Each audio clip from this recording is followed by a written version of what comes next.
How do we, as a society and individuals, determine identity? What role does gender play in shaping our perceptions? And what role does representation play in defining heroism? To answer these questions and to evaluate Marvel's impact and reflection of society, we look to Carl Jung's theory of active imagination. Active imagination bridges the conscious and subconscious gap by combining the personal experiences of the moviegoer with the psychological and material projection by the filmmakers for the purpose of analyzing screen text and the impact on culture. Two key components of active imagination are introduction and projection. Introduction allows the audience to internalize the experiences of the characters in the MCU, which fosters an empathy that opens the imagination to conscious analysis. Meanwhile, the personal experiences of the filmmakers inform the character journeys and obstacles, as well as the literal images projected on screen, which allows the facets of projection to give the spectator an intense connection with the characters and narrative.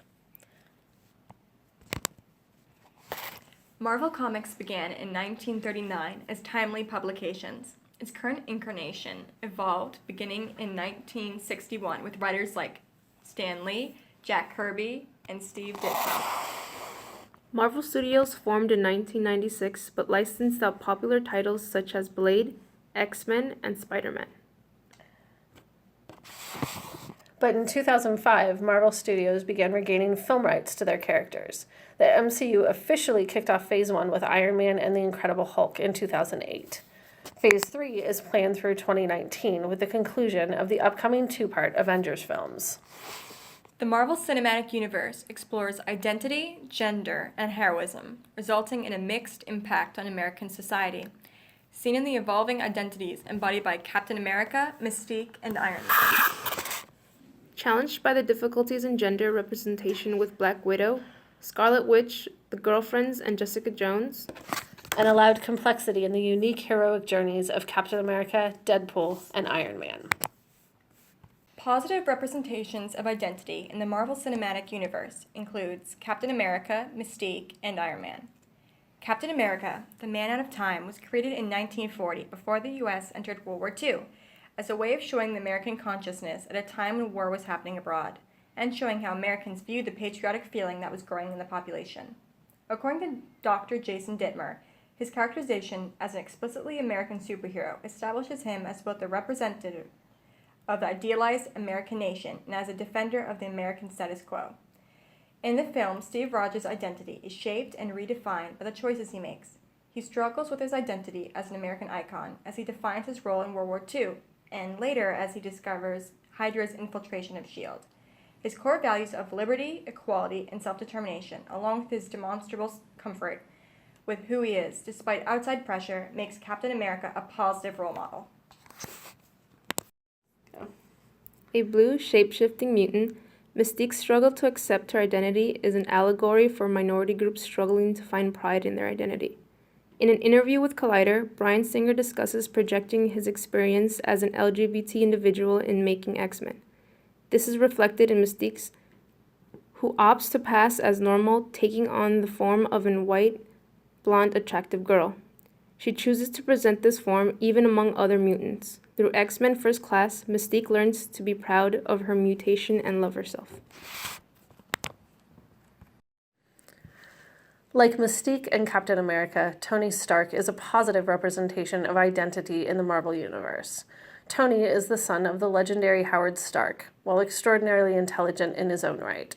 Tony, a man of extreme privilege, struggles with his identity in the MCU.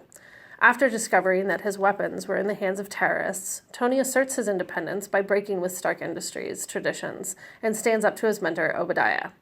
Tony exemplifies the struggle to choose his legacy through the films, reflecting the rewards of making the hard choices to do the right thing.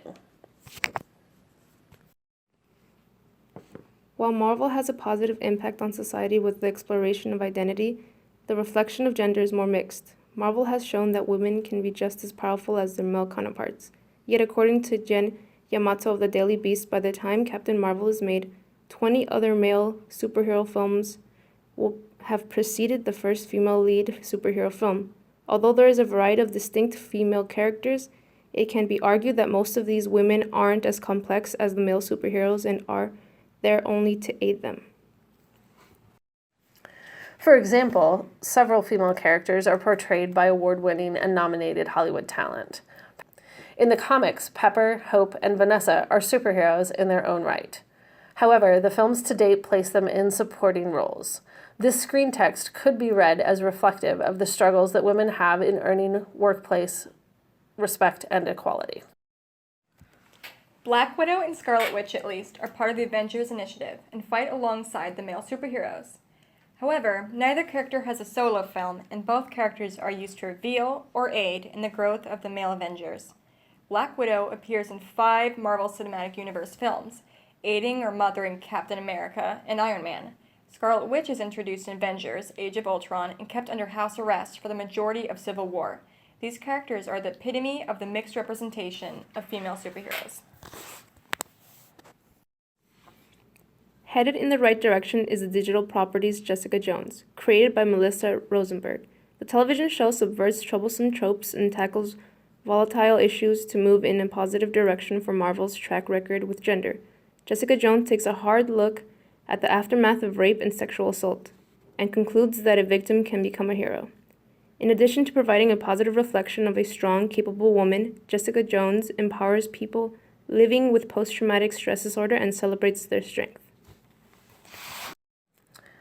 The fundamentals of a hero in the Marvel Cinematic Universe are found not simply in good deeds, but in the voluntary assumption of the responsibility that goes hand in hand with power.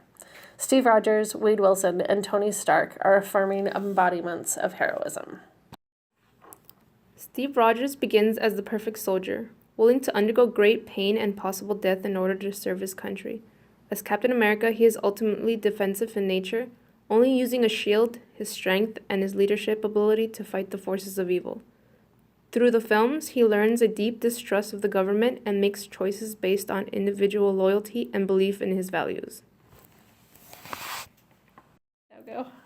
On a different spectrum from wholesome Steve Rogers, pansexual Wade Wilson of Deadpool exemplifies a different kind of heroism. He is a mercenary who gleefully torments guys who are worse than himself. As a positive reflection of heroism, Wade is driven by love. Love prompts him to seek a cure for an inoperable cancer, and love prompts him to face his fears rather than hide behind a mask. Love plays its part in Tony Stark's character arc, making Iron Man a positive impact on the definition of heroism. According to T.M. Yates, Pepper continually saves Stark's skin, thus undermining his chauvinistic quirks. Tony's growth from playboy genius to leader of the Avengers is an affirming reflection that choices make the hero. Tony begins with a deep distrust of the government, but his stance evolves as he witnesses the collateral damage caused by the Avengers' attempts to save the world. Tony's struggles with the psychological trauma experiences inform his choices, much as Jessica Jones, and provide a positive impact on society's definition of heroism. Proposing views. One might argue that fate informs identity rather than the free will. Choices made by the heroes are reactionary to circumstances and do not alter the core identity. This is why they're wrong. The evolution of the heroes in the cinematic universe is tracked through the choices each hero makes and how those changes inform their identity. One might argue that the limitation of the female heroes to support roles negates the positive representation seen in Black Widow, Scarlet Witch, and Jessica Jones. Why they're wrong? The Marvel Cinematic Universe is evolving, and a recognition of mistakes and harmful tropes are vital to the progress that MCU is making in gender representation. One might argue that the deeds, rather than the intent, is what makes heroes in the Marvel Cinematic Universe. Why they're wrong? Marvel's heroes are all tied together by the idea that great power must be accompanied by great responsibility. Choice, then, defines heroism. Textual analysis through active imagination and visual symbols demonstrates the cultural impact of Marvel Studios' films on American society. Conscious examination of the screen text shows a mixed impact and reflection of representations in identity, gender, and heroism. Through life experiences and choices, Captain America, Mystique, and Iron Man demonstrate that long-held preconceptions of society can change markedly. While there is currently a lack of female leads in the Marvel Cinematic Universe, the growing representations seen in Black Widow, Scarlet Witch, and Jessica Jones indicate a positive direction. And the evolution of diverse heroes with differing backgrounds and circumstances embodied in Captain America, Deadpool, and Iron Man provide affirming blueprints of heroism. Growing Up Marvel means tapping into a rich well of powerful representations of identity, gender, and heroism.